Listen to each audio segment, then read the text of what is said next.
If you've been searching for a simple, natural way to support healthy blood sugar, this is one of the most talked about teas online right now. But here's the catch. Most people prepare it wrong.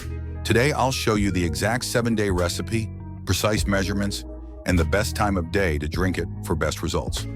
This tea combines 2 traditional herbs that have been used for generations. Cinnamon is known for helping the body respond better to insulin. Bay leaves are traditionally used to support digestion and metabolic balance. When prepared gently, not aggressively boiled, they work together as a daily support ritual.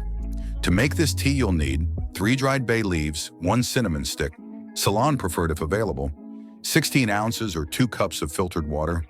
That's it.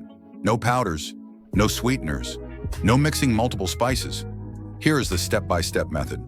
Bring 16 ounces of water to a gentle boil. Once it reaches a boil, turn the heat down immediately. Add 3 bay leaves plus 1 cinnamon stick. This is where people mess up. Don't keep boiling aggressively. Simmer gently for 10 to 12 minutes.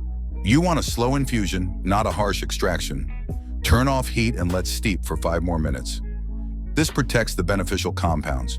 Strain into a glass cup. Your tea should be a warm amber color, not dark brown.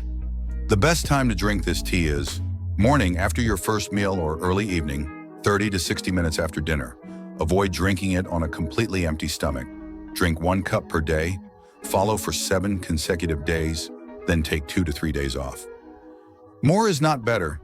This is about consistency, not overload. Use whole cinnamon sticks, never cassia powder. Do not sweeten this tea. If you're pregnant, nursing, or on medication, always check with your doctor first. This is a supportive wellness drink, not a medical treatment.